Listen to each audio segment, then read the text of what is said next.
What's up, everyone? It's Alex Ragir, co-founder of Storyhunter. I'm here in Istanbul, and I'm going to be speaking with Riyaad Minty, who's the director of digital for TRT, Turkey's largest media company. We're going to be talking to him about how he builds startup-style digital teams inside large media companies, the founding of AJ Plus from Al Jazeera, and a lot more.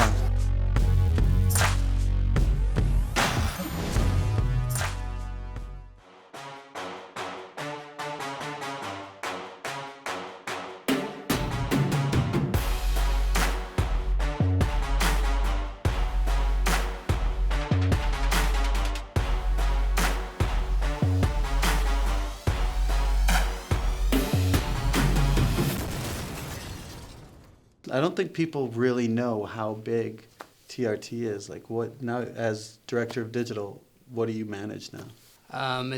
We're probably one of the biggest public broadcasters in the world. BBC obviously are the biggest public broadcaster that's out there.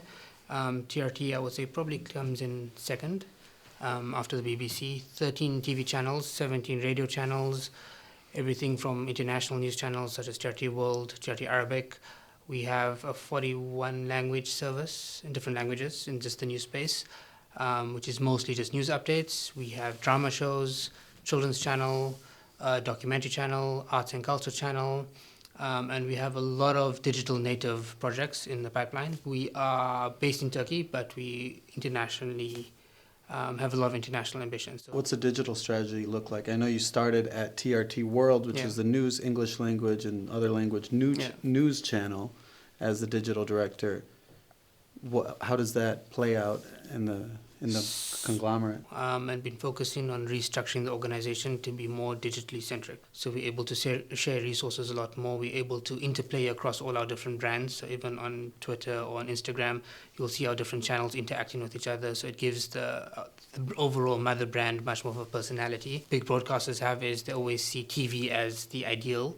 And we changing that to not be a TV channel, to be a media channel. The first thing I did when I came on in this role for one of our channels is they would post at 7 p.m. today, tune in to watch this, and they'd post it to Facebook or Instagram. And I'm like, whoever sees a post on Instagram or Facebook and will go and watch a TV channel to tune in at 7 p.m., people see that post, they want to be able to click it and watch immediately. Mm-hmm. And then with the algorithms, likely it's only going to surface in someone's feed a day later, so they would have missed it in any case. So it's not just about driving audiences there, it's about the overall branded experience. That's what that's interesting. So you've been been doing this, you're sort of like thinking about when we first maybe met when you started basically in the beginnings of AJ Plus in San Francisco, starting a basically digital, innovative, incubating this product in a large company.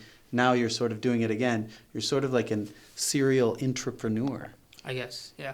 I mean, I guess that's the best term to describe it. But yeah, trying to start up newer projects. And I think the digital space is really that. I think if you're going to try and take an older existing brand and try and remodel it, you're going to fail. I think most companies these days need to have a sense of entrepreneurship that's really going to push the boundaries and probably get told no by people more times than you get told yes, but you keep on pushing, keep on making mistakes. I mean, you met me at AJ Plus like 2014, I guess. Mm-hmm. But AJ Plus, by the time you met me, we were piloting for about 2 years before that. No one knew about it. And I was at Al Jazeera from 2006 before that, doing a whole lot of other work that led to the moment where we were able to do AJ Plus. So there's a lot of years of work of actual internal buy-in, convincing people, stakeholders, a lot of fights, a lot of you kids don't know what you're doing. How do you overcome that? Talk about those challenges in general for intrapreneurship, which is basically trying to develop a startup culture and pushing innovation inside of a large company. Now that I'm older, maybe I'm a little wiser to when I was younger. I think, when I came in, I was 22. I dropped out of college. So I was a college dropout and sort of young, energetic, and I know better than everyone else, and I'm going to tell all of you how to do your job. And that didn't really work. That's sort of an approach coming in from the early days. And what I think it starts for me with respect. I think you need to respect the organization, respect the people who've been there, who've built it to what it is today. And I think if it wasn't for the people who were there previously and are there currently, even a lot of the older school people who are in the organization, we wouldn't be given this opportunity because they've spent a lot in actually building that brand. So respect the brand, respect the people that are there, respect the work that they've done, and then start the process from there to try to understand the thinking behind it, understand who the target audience is, and see how whatever you're doing can overall benefit the brand or benefit the channel or benefit the show in terms of what you're doing. It's not about your individual project. It's not about the digital team being better than this team. It's not about this project reaching a bigger audience. It's about what makes sense for the overall company. You also need to be very patient because there's a lot of education, getting people up to speed and trying to move basically the Titanic or massive ship. It's not a speedboat that you're trying to move around. So how do you do that? How do you win people over? You have to find different wins that can connect to their current short-term objectives. You have how do you? So you understand, as I said, you understand what their needs are, and you need to demonstrate. And I think that once you're given that opportunity, you better not mess up. There are times where you'll say, okay, fine. People will say no to something. It's okay, let us just do a proof of concept. Let us just do a pilot of X. And you do that pilot, you do it really well, and then you actually validate it with data and go back and say, okay, we were doing it this way before. This is how it matched your objectives. We tried it this way, and this is how we've actually achieved X amount of growth compared to what you're doing before. And it's sort of this iterative approach. And the more you deliver, the more people see results and they actually see the data coming back and they see that impact, the more people then come on board and want more of it.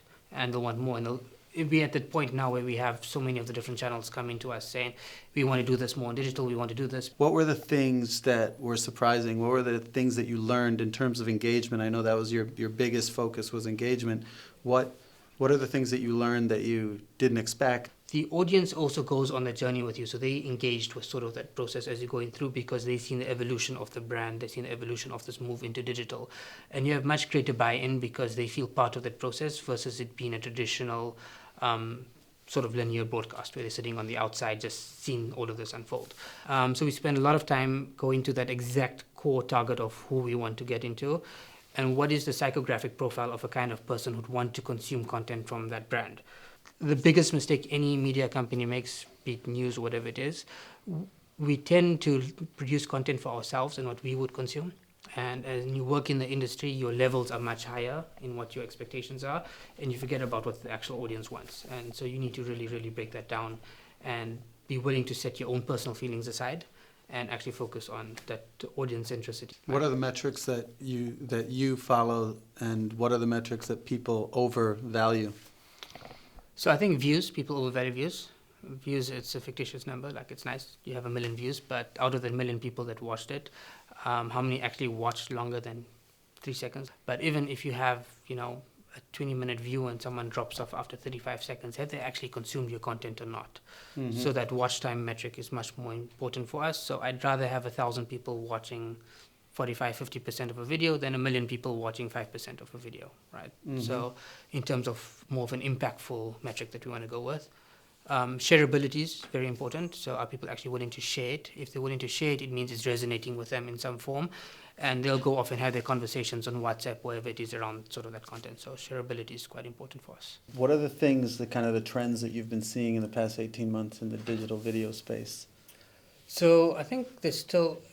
What's interesting is I can give you more of my longer term view on stuff and how the trends kind of... What have you seen lately, and what do you think is going to happen moving forward? So I think in terms when we talk about trends, talk about what's coming up, it's a similar sort of approach to do that. As we get older, there will be a need. We're going to move away from linear TV broadcast. We're still going to be watching on a big screen at home. We're still going to be watching live for live sports, for breaking news. We still want that live element of things that are out there.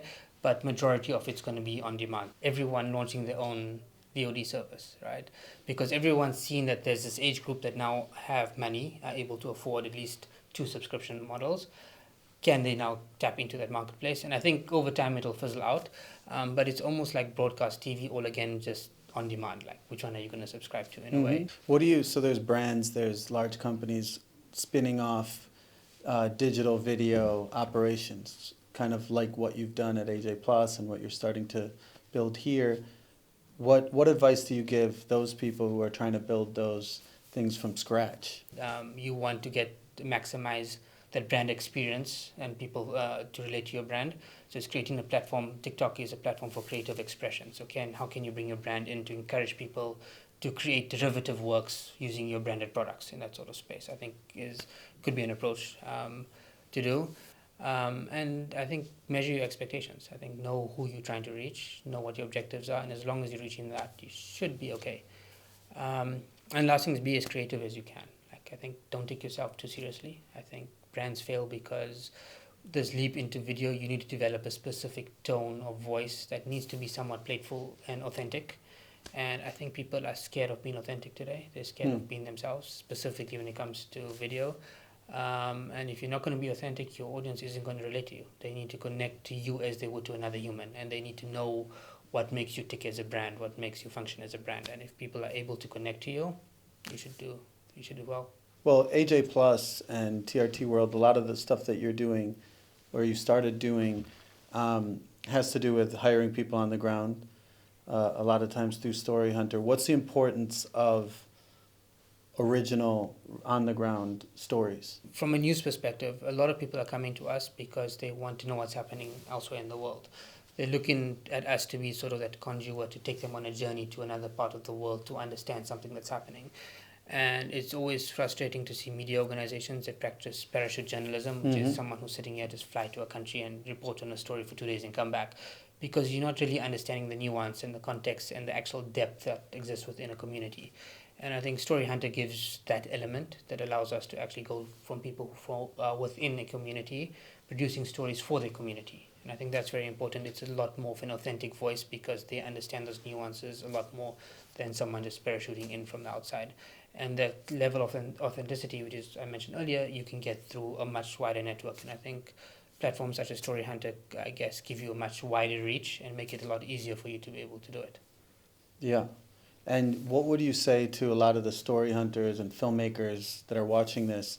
What are the types of things that they should be focusing on in improving their craft to get jobs with places like TRT? I think spend time actually looking at whichever media organization you pitch into, look at the actual output and just understand what they're producing and who they're producing it for, and how can you tell your authentic story to that potential audience. So it's not about, again, telling a story about your community for your community. If you pitch into a TRT World or any big organization, you're trying to tell your local story to an international audience.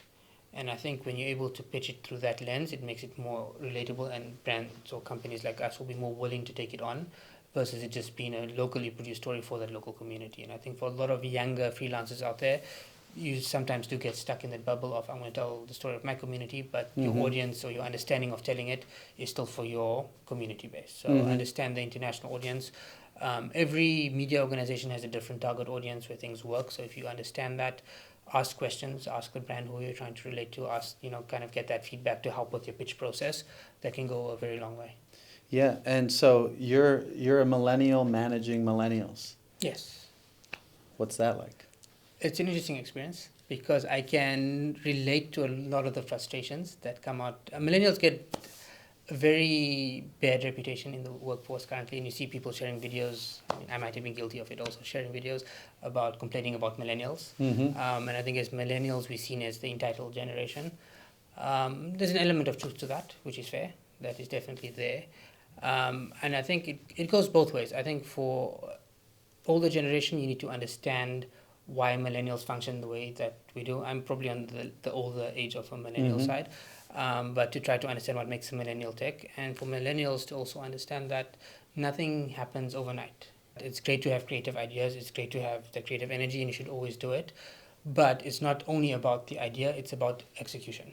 Yeah. And I think for me, a terrible idea that's executed is still better than a good idea that you aren't able to execute. Yeah. And I think that's where a lot of that frustration comes in. And if you aren't given that space to execute, find extra time and deliver. The same way I'm trying to convince people in suits about TV why we need to do it, you need to do a pilot. Find a space where you can produce something and then showcase, hey, I did this in my free time, and actually show people to go along the journey with you. And as a manager, how do you facilitate that? So I try to keep an open door policy. Anyone can come in. I'm always responsive to people who have good ideas. If people come to me with an idea and they come to me with a way in which they can execute that idea, let's see what it looks like and let's evaluate it and see from there. So I'm always encouraging people to go out and do that. My motto generally is fail early, fail fast. And I feel that if you're not making mistakes, we're not growing and we're not moving fast enough. It's the rough cut. Exactly. Put out the rough cuts, people. And if you're not going to make mistakes, you're not going to learn, right? If you've waited too long, and I mean, from any startup, when you look at it beyond just news, the startup space, they say if you're not embarrassed by your first product, you've waited too long to ship a product. Millennials aren't used to getting criticism, though. I think that's the challenge. It's like, okay, you've taken a risk, you've gone out there. When we give feedback, it's not an attack on you personally. Yeah. It's how can we make this better so that more people can watch it. And I think sometimes because we take a risk and put ourselves, and a lot of it is invested in our own ideas, when we get that criticism that comes back, and I was guilty of this when I started, and I remember the very first report I got back from my first manager at Al Jazeera. He said, listen, you have good ideas, but you're unable to take criticism, and you need to be able to take responsibility for your actions when things fail. It's okay that it was wrong, but just accept that the mistake was made, and if you're not willing to accept that mistake, then there's deeper learning that needs to be done. So I think from my side as a manager, giving people the space to do that, but for those who do go and do it, also expect when you come back there's going to be criticism, and it's not an attack on you personally, it's part of the process, so we can actually get something to have the biggest impact as possible. What are your thoughts, kind of last thoughts on storytelling and storytellers and the types of things that people should focus on to really tell the stories of the world? I think right now there's a big need for representative storytelling. I think it's not just about being in front of camera, it's about people being behind camera, writing the scripts, the people producing the stories, representing an authentic story for themselves or the community or the society in which they are in. And I think we're entering that age where digital technology is allowing people to do that. And you can look at the success of something like Black Panther and what it did for the African American community. And I think there's an interest in terms of representing your authentic voice. And there's a curiosity for people from different cultures or different backgrounds, even if from the same country, we ultimately have different interests. And inquisitive mind that people actually want to know and relate to you. And I think that's kind of the age that we're in now. And I would encourage people to take a risk, get more involved, get out there. I think taking the decision is more difficult. I think we have a lot of our own barriers that stop us from wanting to go and put ourselves out there. And I think when we come from minority communities, sometimes the barriers are much higher and much more difficult for us to get out there because for historical reasons we haven't had the same opportunities that are there. But because of digital platforms we can now. Even platforms like Storyhunter allows people to be able to do that, right? And get paid for your work too. So now's the age for people to do it. Like if ever there was a time, like this is a very defining moment in humanity from the invention of the printing press, right? So this is really going to shape not just our generation, but generations to come. And now's the time to step up. I mean, you are the answers that you're waiting for. You are those answers. And it's just the tools are there, the platforms are there. People are waiting for it. But take risks, make mistakes, and fail. You're going to fail 1,000 times before you get that one thing right. But be willing to make the mistakes and go along the journey. And I think that's probably what I feel right now. And I think that's probably the most authentic thing that we can do right now as humanity, based on everything that's happening in the world. Let's just go back to being true to ourselves and having frank conversations about where we are. Yeah, because we're not alone. Exactly. All right. Cool. Thanks.